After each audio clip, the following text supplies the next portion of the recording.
Hi, this is Michael Buffer, and welcome to the BoxHard Podcast. Hello, everyone. This is Mikey Garcia. It's the monster from the swamps, Regis Rougarou Prograis. Hey, what's up? This is King Carlos Molina, former IBF world champ. This is Michael, the Bounty Hunter, 2012 Olympian and your people's champ. This is Charlie Edwards, flyweight champion of the world. This is Fast Eddie Chambers, and you're listening to the BoxHard Podcast with my main man, Joey Coastman.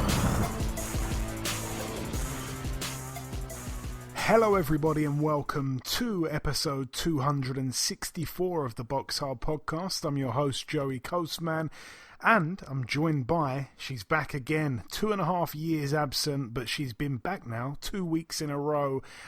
Welcome back to the show, Mariam. You did excellent last week. We had some good feedback, as you know, and it's great to have you back once again this week. How are you? I'm good, thanks. Thanks for having me back. No problem whatsoever. Anyway, we're going to dive straight into the review part of the show. We're going to do the news. After that, we'll bring in the sole guest. Then we will sign out the show with the preview part. So anyway, let's jump straight into the review part. Like I say, we're going to start here last Friday, October 30th, Fantasy Springs Casino in Indio, California, USA. On the undercard, I should mention Marlon Esparza. Again, that's the lady that used to be engaged, I believe, to Nicola Adams.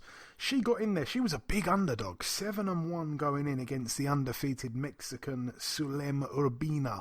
Sulem Urbina, like I say, was a big favourite, but she lost unanimously over 8 rounds, very wide in the end, a shutout on 2 cards. So that was a big upset there. Credit there to Marlon Esparza. Also on that bill, we got to see, I'm just going to move straight to the main event really, Jaime Munguia, another fight for him at middleweight. It was for the vacant WBO Intercontinental Middleweight title. Turiano Johnson in the other corner, 21-2 with a draw going in. Obviously Munguia, 35-0, still so young. The fight got stopped in round 6 because the cut was so severe. But it was a great fight. Like I said on last week's show, it could be fun while it lasts. And that pretty much summed it up, to be honest with you.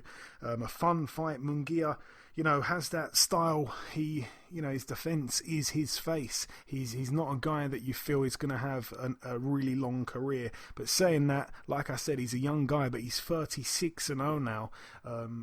He's got a great record, and he may only end up boxing for another 3 years. Who knows? But who knows what his record can get to in that time. He likes to fight, and he is all action. Moving out now to the WOW Arena in Russia. Only one fight to mention over here, by the way. Murat Gassiev. He returned to the ring over 2 years out of it. A little bit like Mariam, actually, off the podcast. This guy was off the grid in terms of the boxing ring. 27-1 now, though, Gassiev. He came back with a first-round KO against Nuri Seferi, who's now 41-10. He knocked Seferi out in 1 round. I don't know, you can't really read too much into that. I'm guessing Gassiev's next fight now is going to probably be another kind of mediocre opponent because he hasn't done the rounds. It took him 1 round to dispatch of this guy. So it hasn't told us much. Is he good at heavyweight? Is he not? Was he rusty? I don't know. It all just came together in the first round. Didn't watch it at all. But Gassiev has stopped Seferi. Seferi hadn't been knocked out for 19 years. You had to go back to 2001, early on in his career when he got stopped.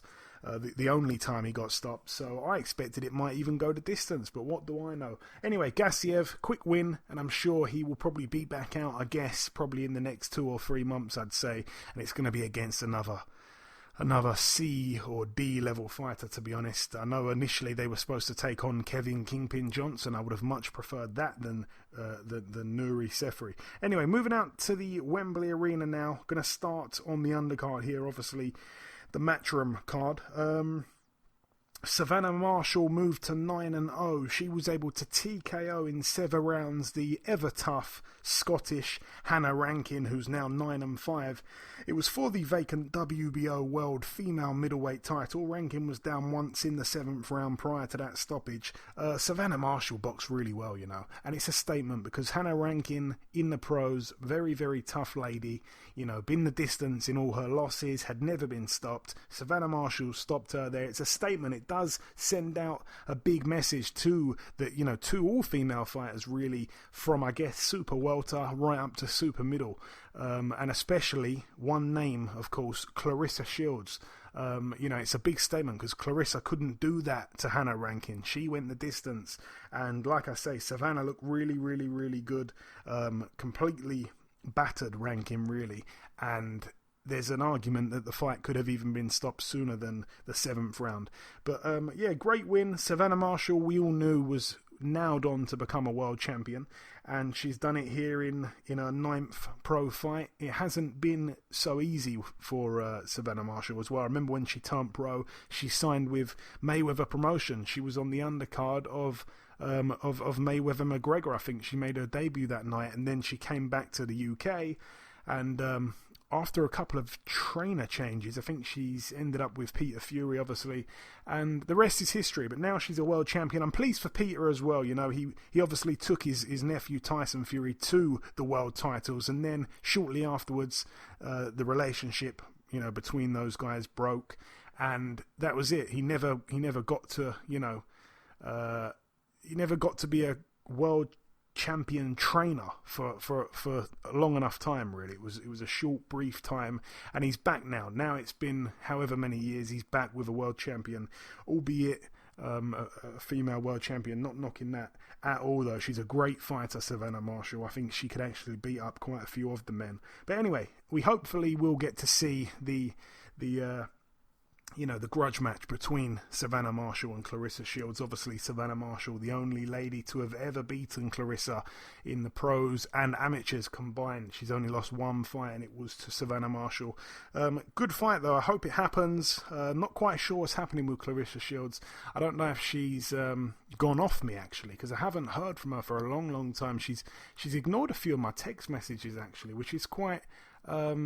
I've took it to heart, because you won't know this, Mariam, but during the time out that you had, Claressa came on the show a bunch of times, and we actually sang together. We did a duet together. No word of a lie. It's on YouTube. Yeah, we sang. We sang. So we were pretty cool, but then she stopped answering the phone. But anyways, it is what it is. Also on the card, Amy Timlin, 4-0. She took on Carly Skelly, who was 3-0. It was for the vacant Commonwealth female super bantamweight title. That belt remains vacant because it ended in a split draw over 10 rounds. They're looking to do that rematch ASAP. Also, Ramla Ali, she made her debut here. A points win for her over 6 2-minute rounds against Eva Hubmaier, who was undefeated herself, 1-0. She came over here as well, I believe, with no corner or anything. I think she just came over on her own with no team. Dave Allen ended up kind of being her kind of chief second, I think it was, in the end. He kind of took her under his wing when his fight collapsed at the last minute, thanks to Donald King. It's been a crazy week. Anyway, that's the 3 female fights out the way on this 6-fight pay-per-view card. Let's move up now to the Tommy McCarthy fight. He was able to beat, by a majority decision, Bilal Lagoon. Tommy McCarthy now 17-2, Lagoon 25-2 with 2 draws. Good win really for McCarthy. It was for the vacant EBU European Cruiserweight title. Straight after the fight, Tommy McCarthy starts calling out Bradis. Hold your horses on that one.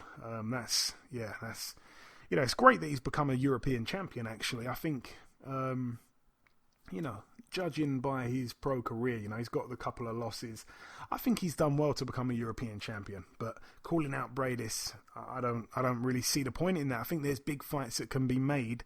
I know he's Irish, but there's big fights that can get made in Britain. You know, we've got a good amount of cruiserweights. I'd like to see him in there with, you know, a whole heap of guys. I'd like to see him in with Luke the Duke Watkins. I'd like to see him in with, I guess, Chris Billum-Smith. Lawrence Okoli seems to have kind of gone up in levels. His world title fight has been announced for the Joshua undercard. Dion Juma, if I didn't already say him, he's another guy. There's loads of guys that he can fight at cruiserweight, so I'd like to see him kind of have those fights. They're good undercard fights, but stay away from Bradis is my advice. Also on the bill, Lee Selby. It was his 31st fight. He lost though. He's now 28-3. A split decision loss over 12 rounds to George Kambosos Jr. George Kambosos Jr. now 19-0.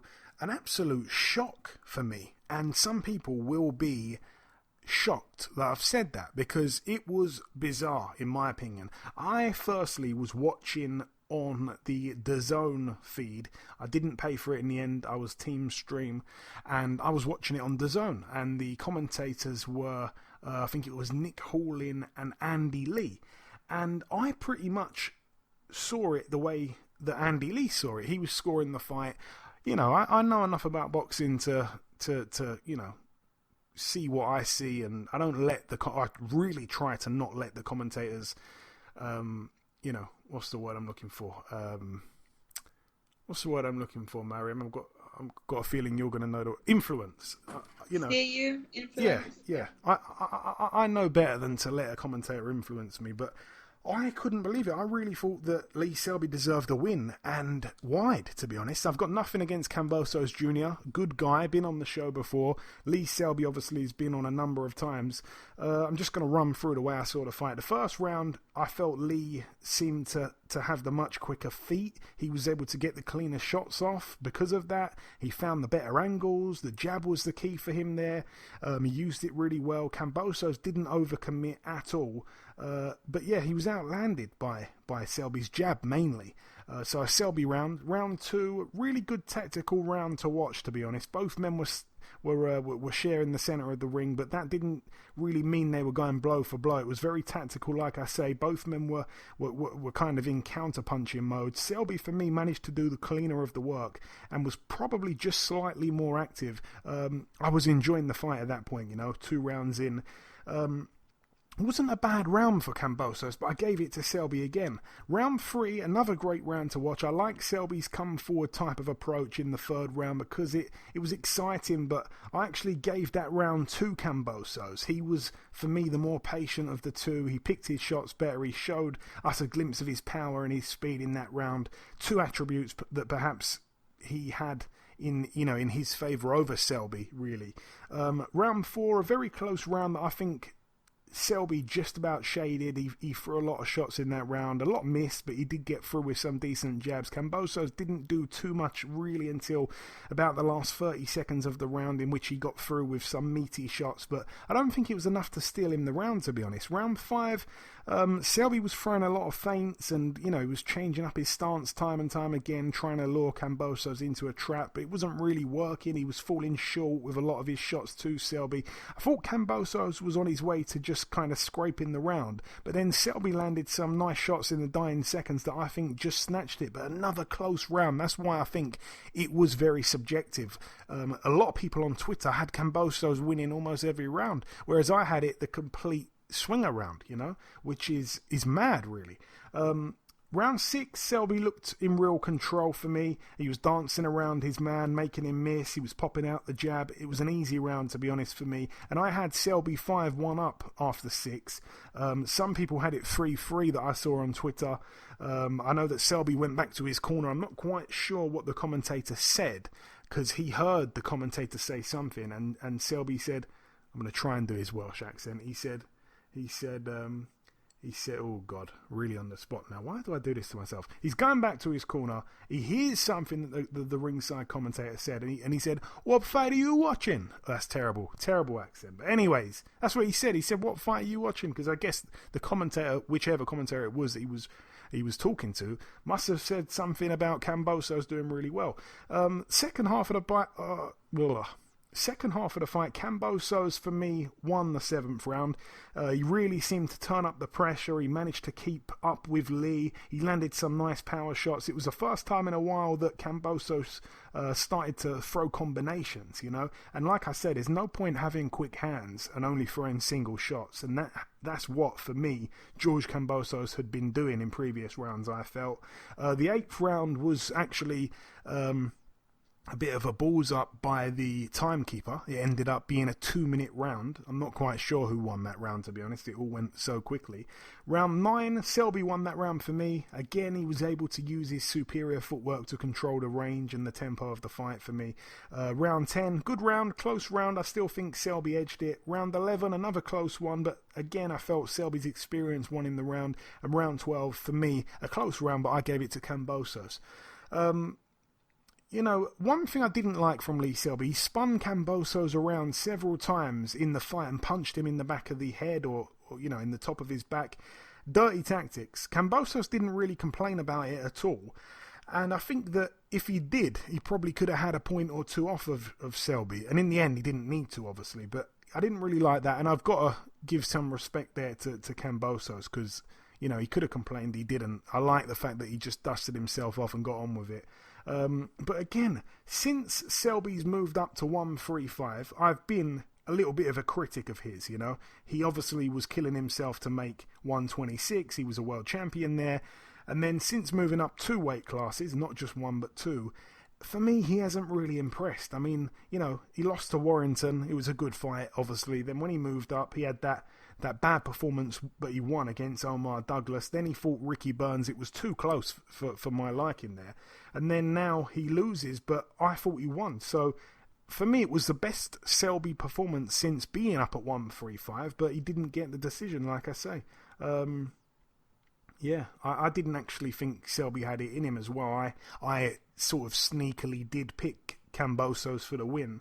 But yeah, I was shocked. I really thought Selby did enough to win. And like I say, scoring was so subjective. When they announced the winner in the ring, Andy Lee, on commentary, he could not believe it. He was absolutely lost for words. And that's how I felt. But when you go on Twitter to kind of feel normal again, I see everyone saying, yeah, deserved winner, stuff like that. And I'm thinking, well, maybe I'm crazy.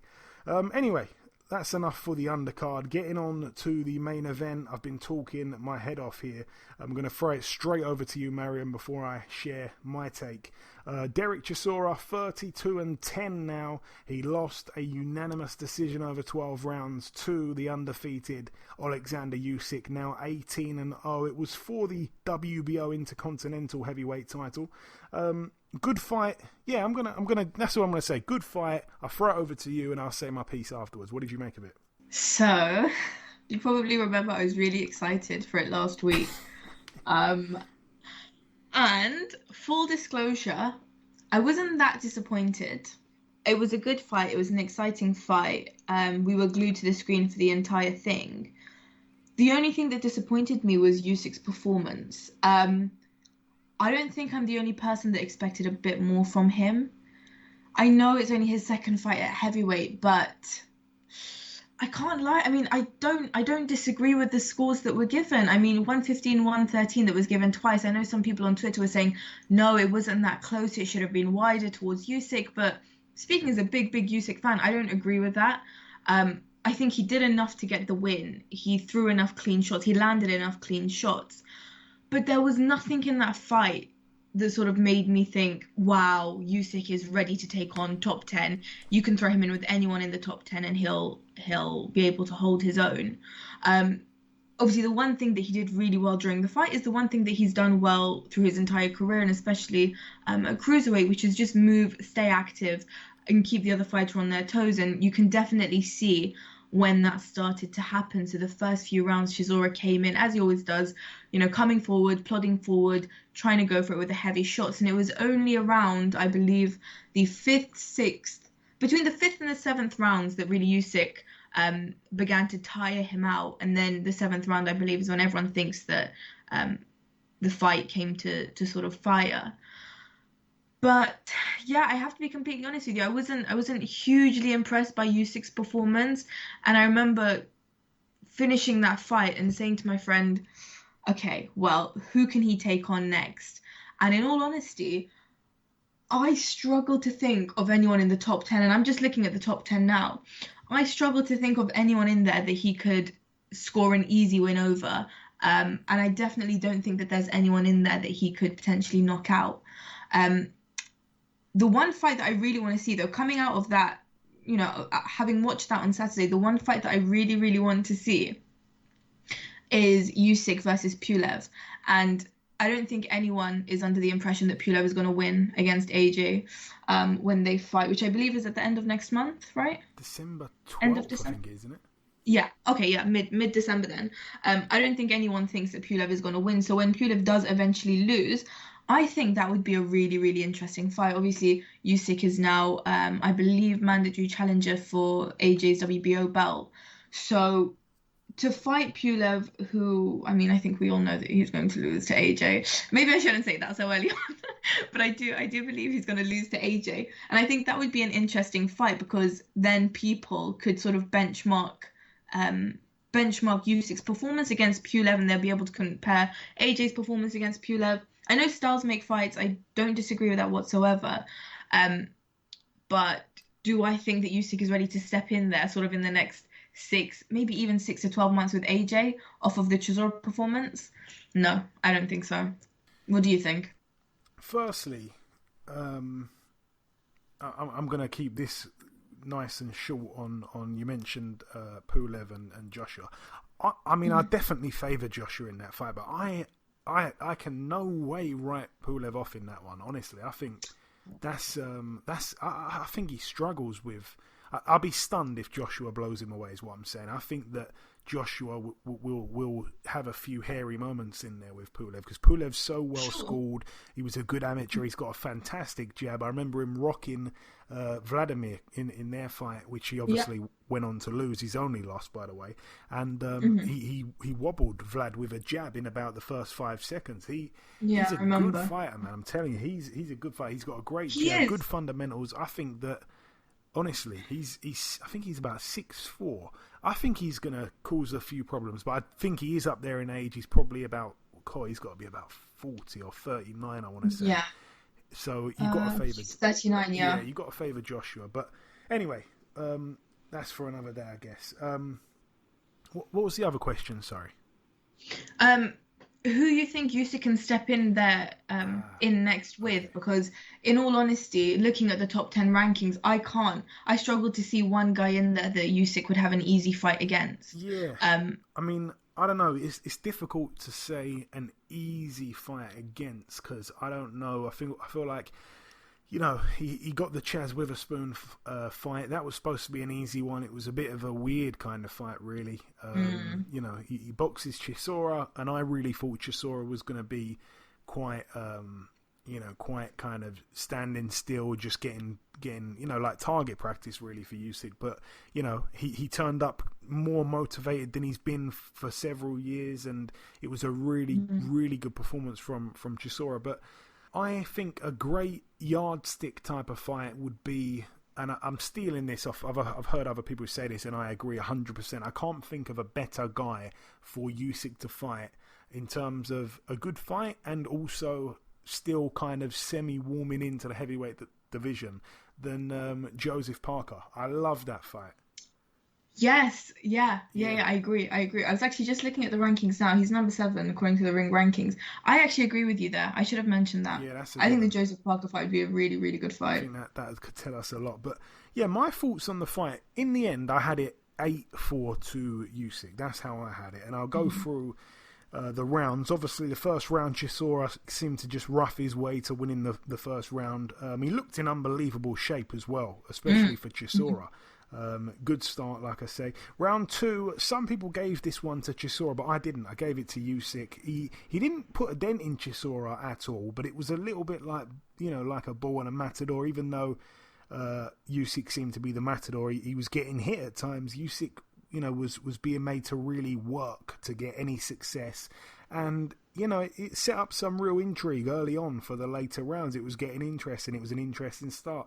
Usyk looked very, very uncomfortable. Round 3, Usyk seemed to get into his groove already, it seemed. Chisora's mouth was wide open at the end of the round. I thought this was possibly the beginning of the end. Round 4, again, Chisora came out. He made a great start to the round. I actually think he may have edged it, to be honest. It was nice pressure again from him. But it was a bit like a cauldron in that room, because you had David Haye and Tony Bellew shouting stuff out. It was crazy. It was like, I didn't really agree with that, to be honest. I thought it was a bit messed up. But whatever, they tried to give their man as big of a chance as possible. It was 2-2 on my card after 4. Round 5, Chisora was enjoying a spell in Southpaw, which for me was quite shocking.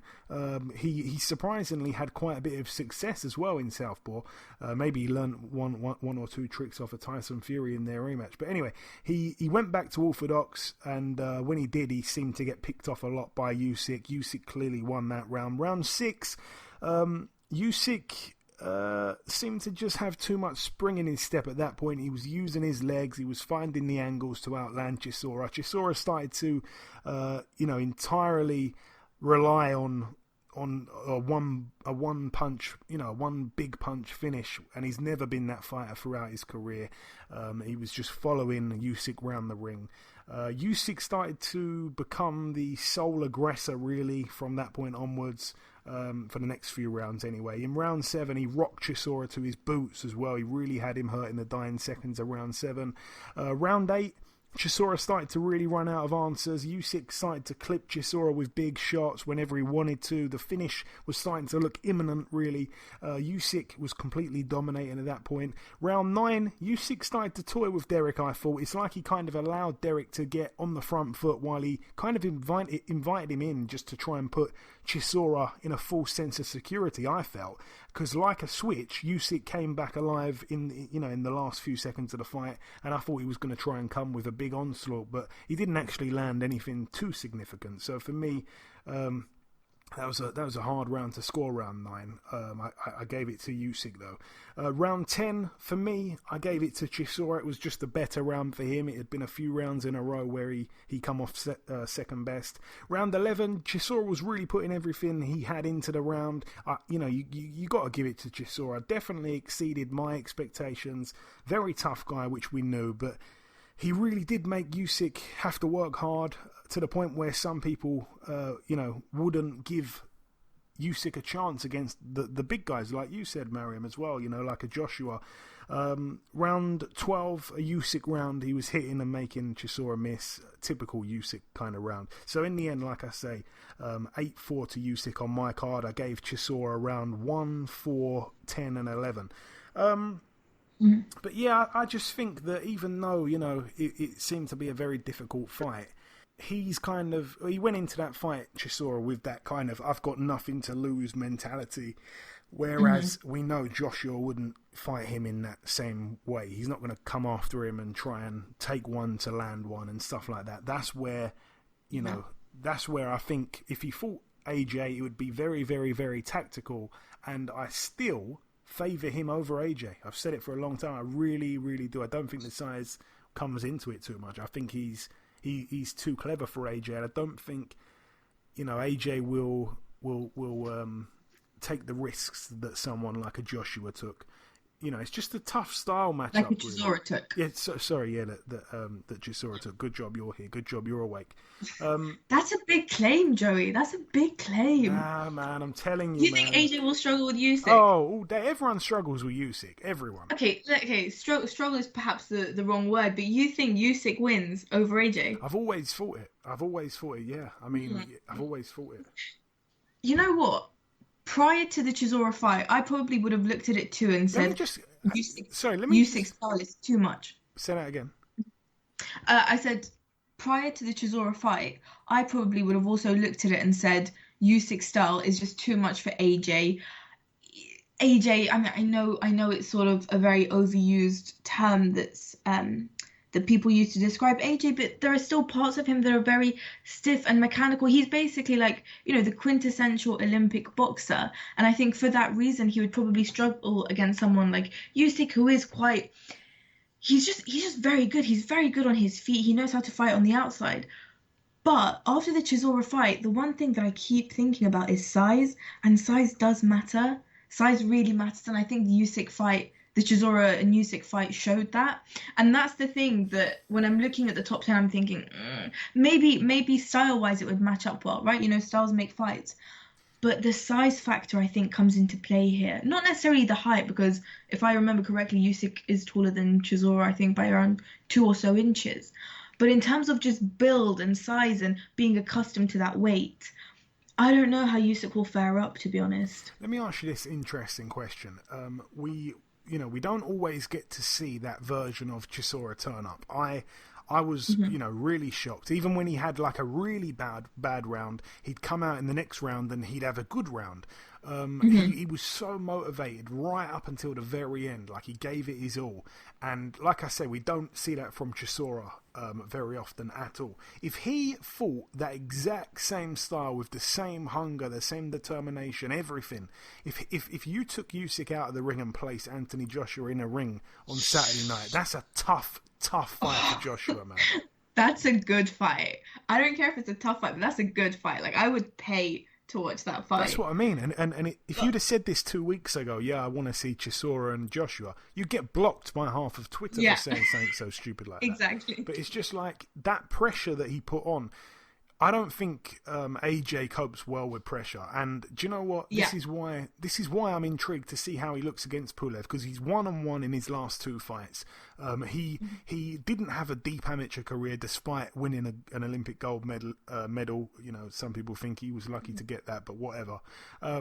He didn't have a deep amateur career. When he turned pro, he hasn't really boxed people that had deep amateur careers either, aside from Vladimir, who of course had him down. It was his last fight. He was at the very end. He was coming off all that inactivity. He came to the UK. Everything was in Joshua's favour. And obviously the other guy that he beat with, who had a strong amateur background was Povetkin. Povetkin had a few moments in there, but again, a great win, absolutely great wins, not hating at all. And then he boxed Ruiz, who's got a real big background in the amateurs as well, and obviously he lost to Ruiz, and Ruiz was so bad in the second fight. I mean, geez. So he's boxed 3 guys with deep amateur backgrounds, and all 3 of these fights, he's been down against Vlad, he's been rocked to his boots against Povetkin, and he's lost to Ruiz. Now, Pulev's got a real deep amateur background. The problem is, like those guys, he is long in the tooth. He is at the end of his career. But I just think, man, against a Usyk who is definitely not at the end, that's a hard fight. That's the way I see it. And I think it's a hard fight. It's a tactical fight. That fight the other night wasn't tactical from Derek.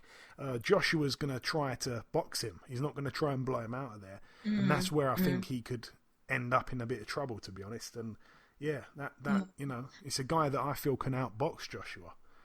I agree. Yeah. I agree. I don't think if I had to make a decision now, I would still pick AJ to win.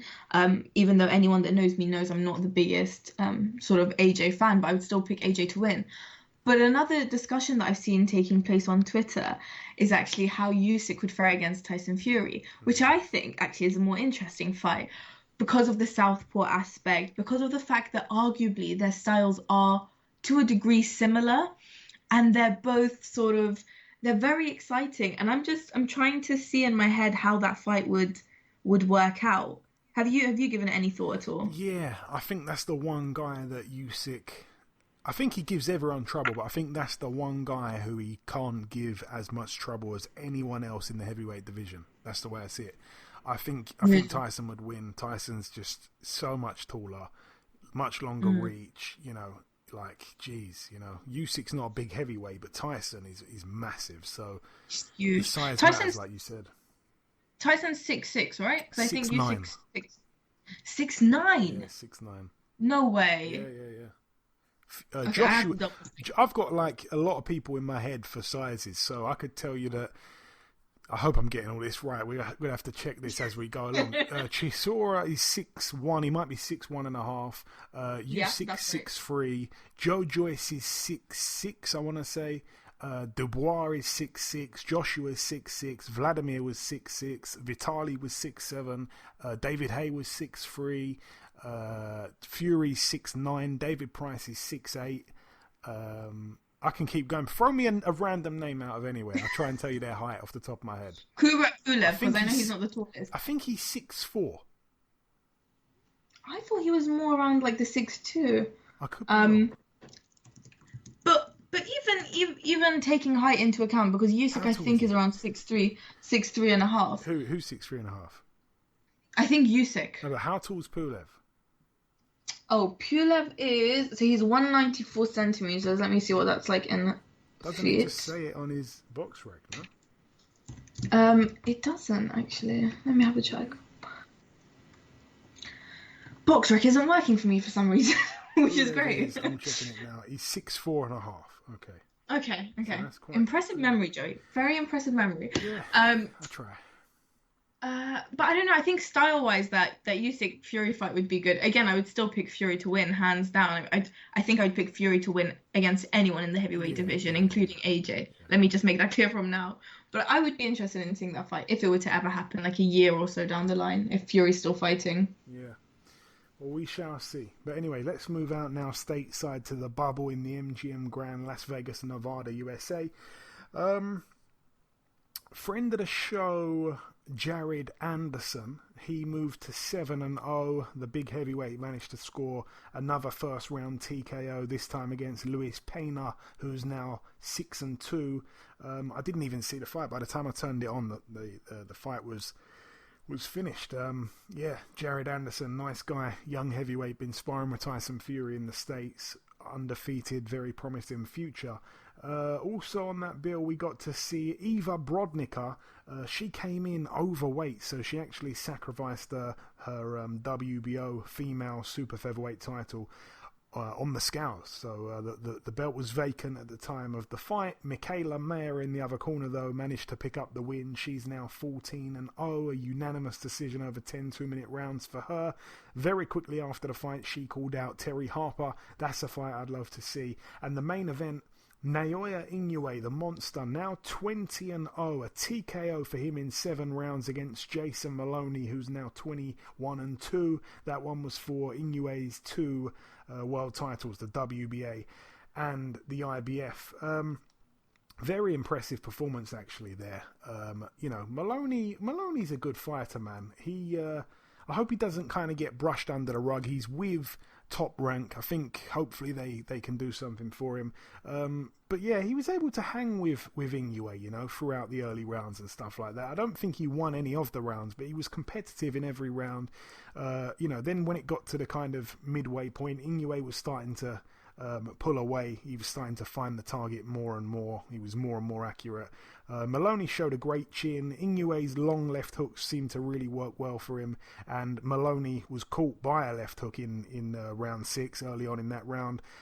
Then my stream cut out and it loaded back up in round 7 when the fight was over. I did see the replay. It was a straight right hand that dropped Maloney. He was caught coming in, really. He kind of walked right into it, which was a shame, and he couldn't get back up in time. Inoue, as we know, is the real deal, and he's blowing away his competitors, obviously, but that's a great win to stop Maloney, who only had one loss prior to Emmanuel Rodriguez, and he has blasted both of them out now, Inoue. So seriously, such a top pound-for-pound fighter he is. Moving out now to the Alamo Dome in San Antonio, Texas. This one, going to start with the undercard. We had Regis Prograis, friend of the show. He moved to 25 wins. He's got that one loss on points to Josh Taylor. A 3rd round TKO for him against the previously undefeated Juan Heraldez, who's now 16-1 with a draw. Credit to Prograis. He got in there. he boxed the undefeated Mayweather Promotions fighter. He blew him out there as quick as he could because he found out before the fight that his wife had gone into labour.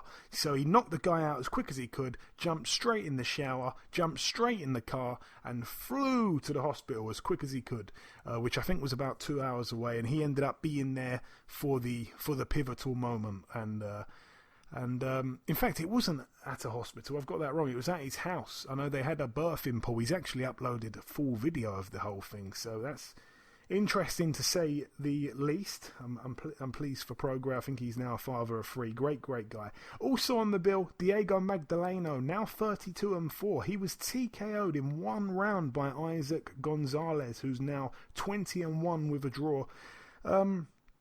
Might be one to watch out for, really. That was a really big statement to knock out Magdaleno in just a round. Also on the bill, he's going to be coming on the show at some point after this part, after the review part. Mario Barrios, he's now 26-0, a defence there of his WBA Super-Lightweight world title against Ryan Karl, who was 18-2 going in. The TKO came for Mario Barrios in round 6. Yeah, Mario Barrios, his judge of distance was incredible. To think that he'd been out the ring for over a year, he's such a fun fighter to watch. He can box. He knows when he needs to fight. He can do that to a T as well. Very good fighter. I feel like he doesn't really get the recognition he deserves. I've said it before, I'll say it again. He's one of my favourite young fighters by a country mile. His head movement, I feel, has really improved. You know, he's growing into a very good fighter. He's a good person too. Round 6, like I say, down went Karl. It was an overhand right that dropped Karl to his knees, kind of thing. And then there was like a big cut on Ryan Karl's forehead. I'm not sure if it was from a head clash or whatever. I'll ask Mario when he comes on. And yeah, it's almost as if Mario Barrios saw red, because the referee stopped it just for a short time, just for the doctor to inspect the cut. The fight was continued, and then Barrios just went for it, man. He just threw the kitchen sink, but cleverly. He didn't get caught, at all while he was unloading, and he got Karl out of there after he was floored again. But yeah, Barrios definitely was on another level to his opponent, and there's big fights for him out there. There really are. I'm looking forward to having him on again. But the main event, I know that you watched it as well, Mariam. Did you stay up and watch it, or did you watch it the following day? I stayed up. I was up all night. There we go. Anyway, a KO in 6 rounds for Gervonta Davis. He's now 24-0. Leo Santa Cruz now 37-2 with a draw. It was for the WBA lightweight and WBA super featherweight world titles.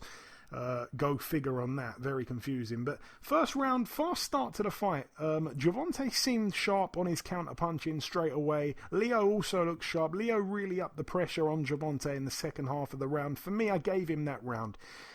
Round 2, very exciting round. Gervonta had that equalizer.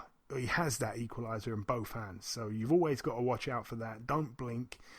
Leo was having a lot of success backing Gervonta up. It was a great clash of styles. I had it 2-0 in favour of Santa Cruz. Round 3, a closer round in which Gervonta looked like he was really getting closer to the button, really, if you like, closer to the button. His shots were getting closer and closer to Santa Cruz's chin. But Leo really had a lot of success. Like I said, he was pushing Gervonta back, and Leo's jab was a great weapon for that round. For me, I felt he was outworking Gervonta. Again, I gave him that round 3-0 for Leo Santa Cruz. I don't know how anyone else was seeing it at that point. Round 4, Gervonta was able to consistently beat Leo to the punch. Gervonta landed some lovely, hurtful-looking body shots. It was bad signs for Leo Santa Cruz. He wasn't really afraid to stand in the pocket and trade with Gervonta. Sometimes he was getting the better of it as well, actually. But in that round there, I felt like he came off second best every time they did exchange. So a round there for Gervonta. Round 5, I gave it again to Gervonta.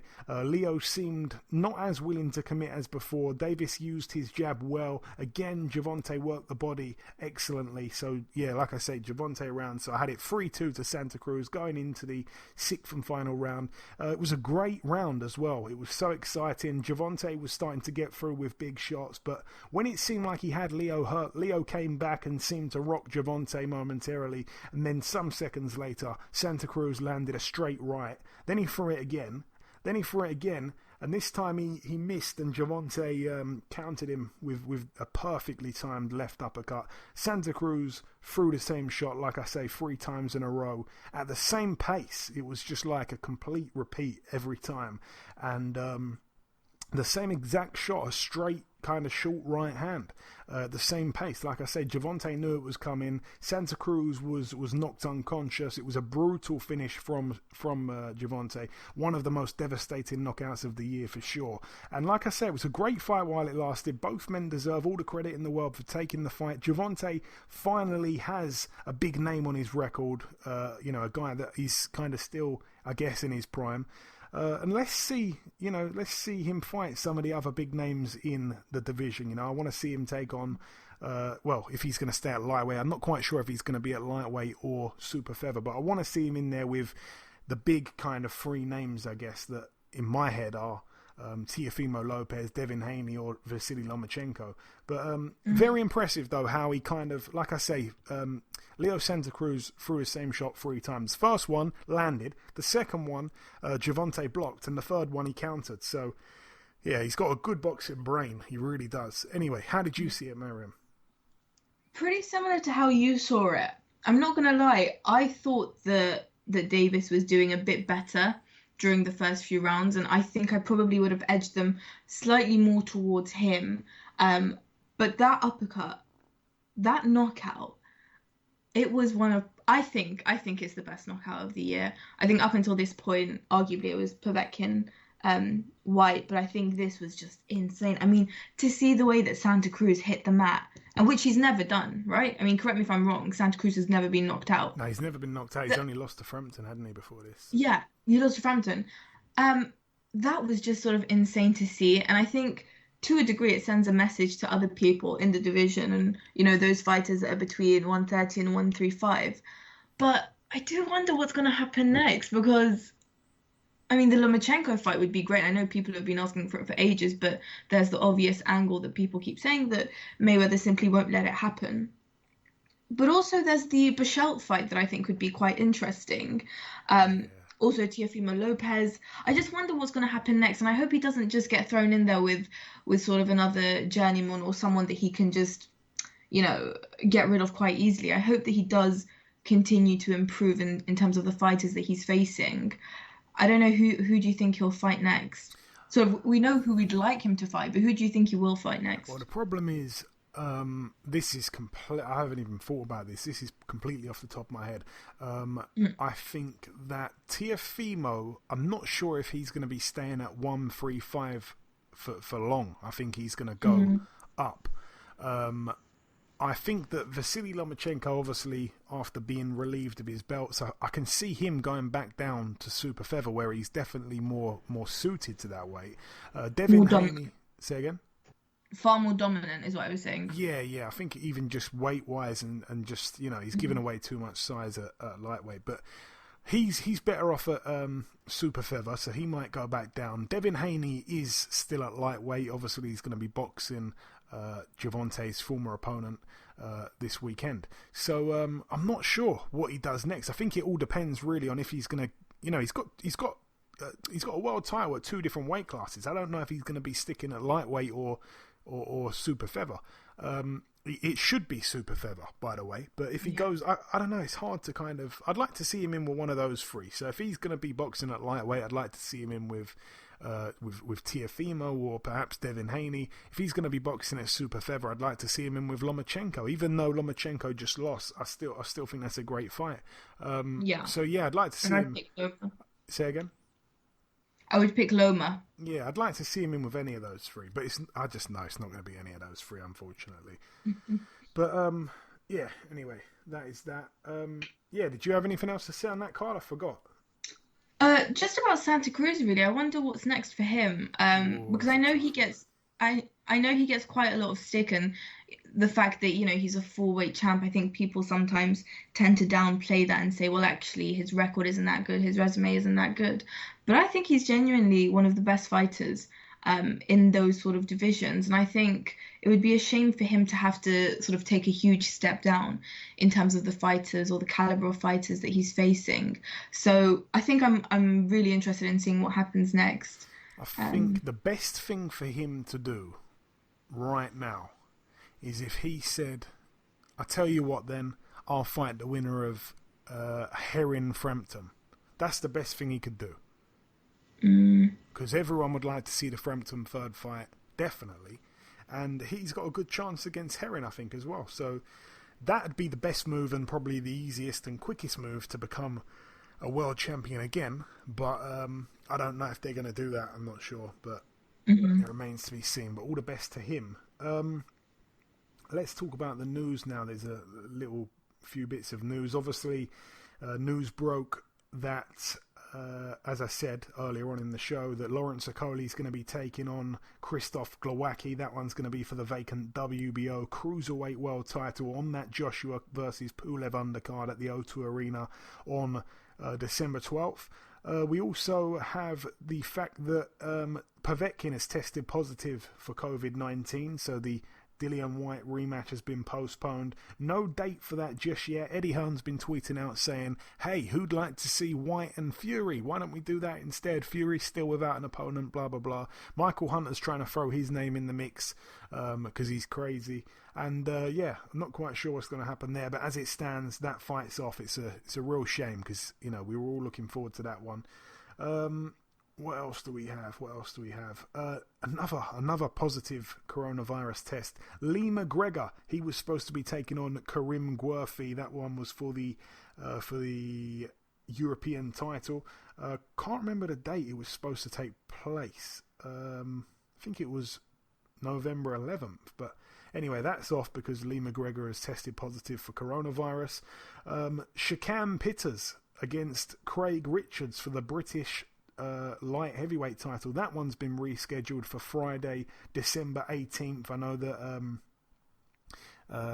Craig Richards is very angry about that, but apparently Shakam Pitters, the champion, was injured in training, and on medical advice the fight has been pushed back. It was supposed to be for the 14th of November. I was really looking forward to that. It's been put off God knows how many times now, so I'm gutted about that, but it's a quick turnaround. We've only got to wait about another 5 weeks. It's been pushed back 5 weeks or something like that. And that's about everything though for the news that I have at hand at the minute. If anything else develops by the time we finish recording this show, then I shall mention it right at the end. But anyway, that's it though for part one. That is it for the reviewing and the news. The final thing to do just before we wrap it up is to welcome our sole guest on this week's podcast.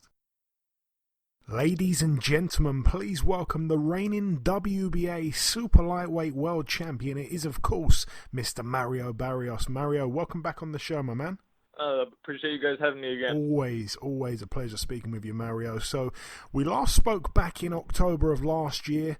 It was just after your world title win against Akhmedov, which was one of my favourite fights of 2019, to be honest. You returned to the ring, obviously, on the weekend just gone for the first time since that fight back in 2019, making your first world title defence. Considering you were coming off your longest layoff, you didn't seem to be too rusty in my eyes there, Mario.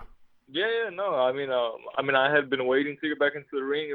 For a good while, and I was ready, to get back in there, in May before the whole COVID happened. But it was a fight that had been in the works for a really long time. So I was anticipated to get back in there.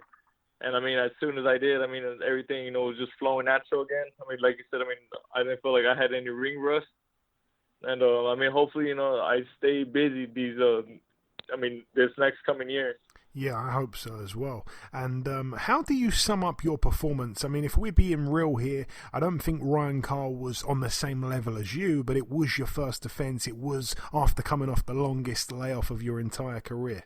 Yeah, in the post interviews, they had asked me my opinion on my performance. I told them I would have given myself a B. Of course, there's always something that I could work on. better. Looking back at it, I had a little trouble, just getting, his timing down and just the way he was rushing in.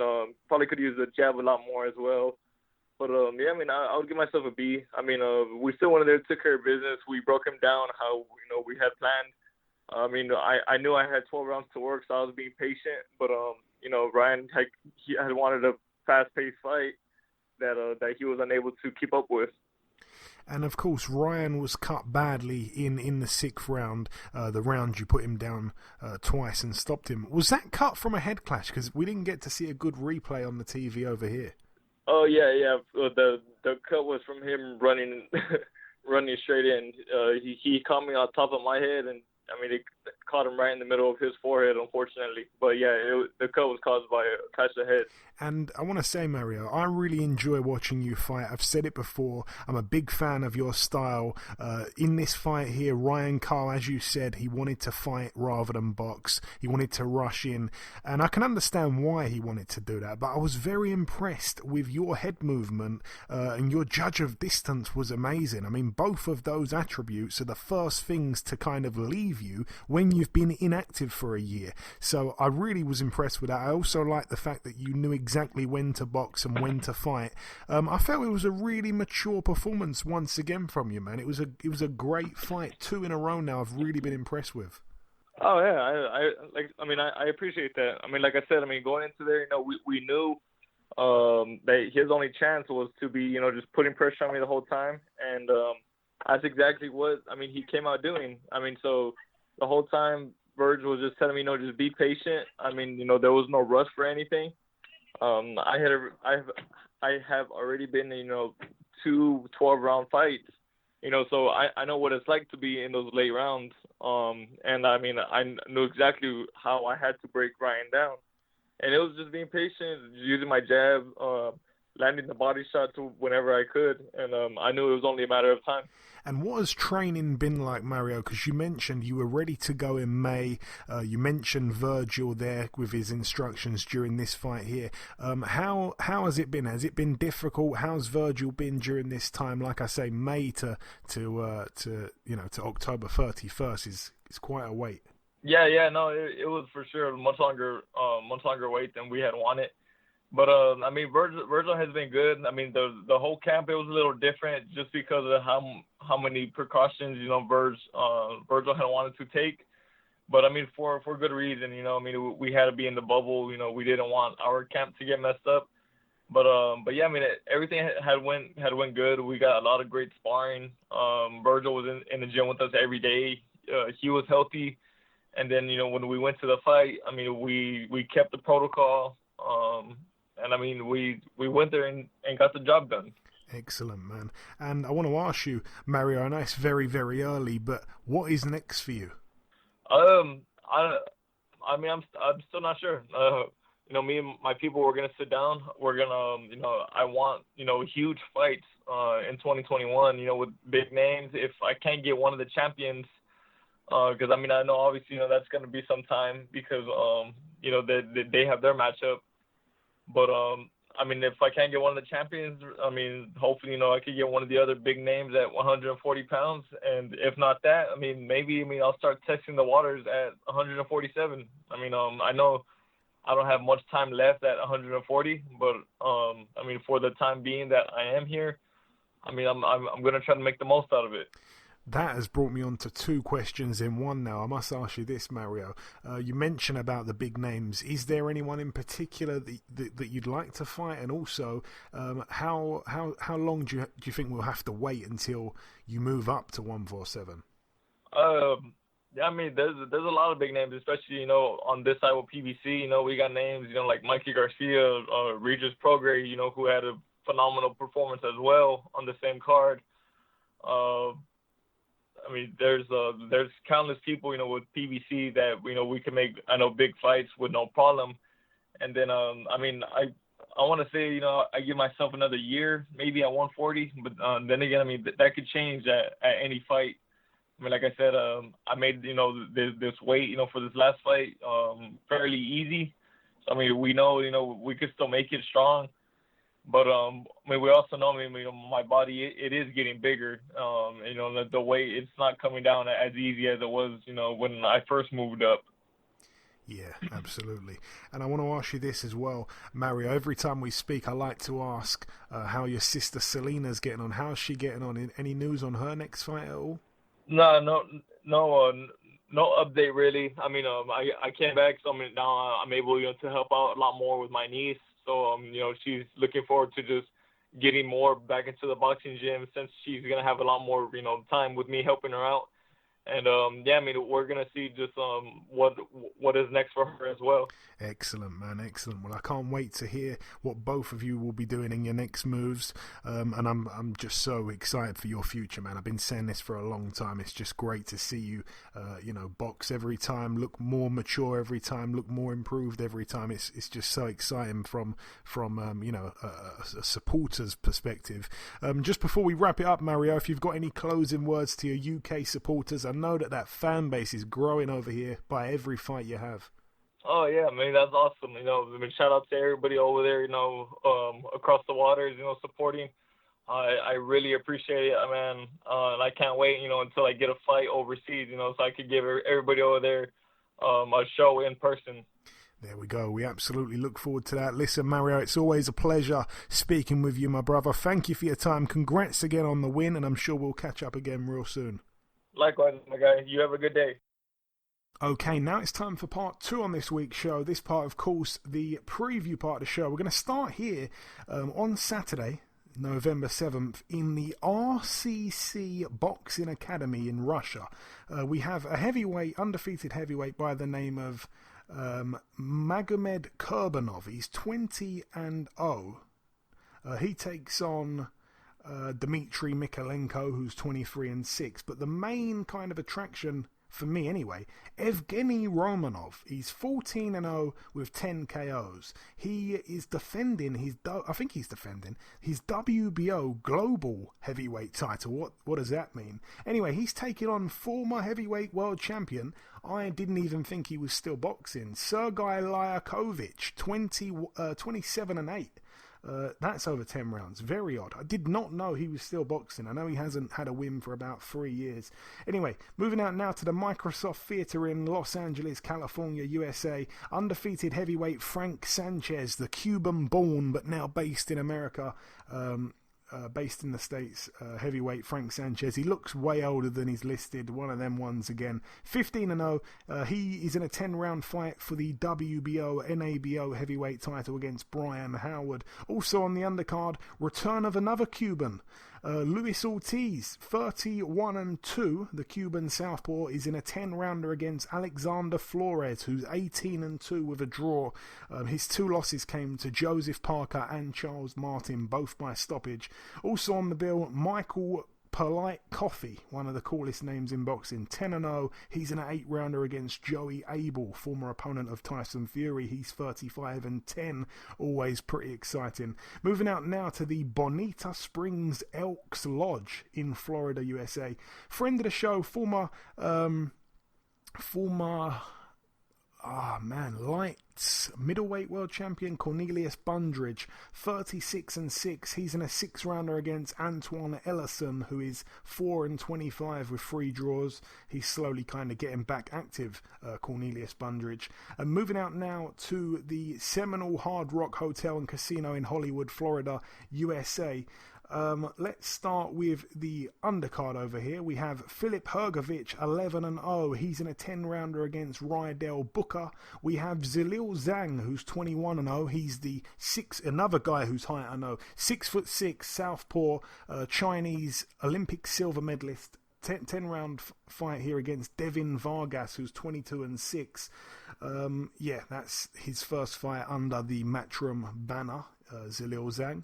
And the main event, Devin Haney, 24-0, defends his WBC World Lightweight title against Yuriorkis Gamboa, who of course is coming off a loss to Gervonta Davis in that fight in which he done something to his Achilles and He managed to get to round 12, but he was stopped in that final round. So he's coming off that loss, and that was 11 months ago now. He's back in here with Devin Haney. It's a shame because I see Devin Haney tweeting, I think, something along the lines of, Teofimo Lopez, you're fighting these old guys like Lomachenko. He's old. And then he goes and fights Urielkis Gamboa, who's older.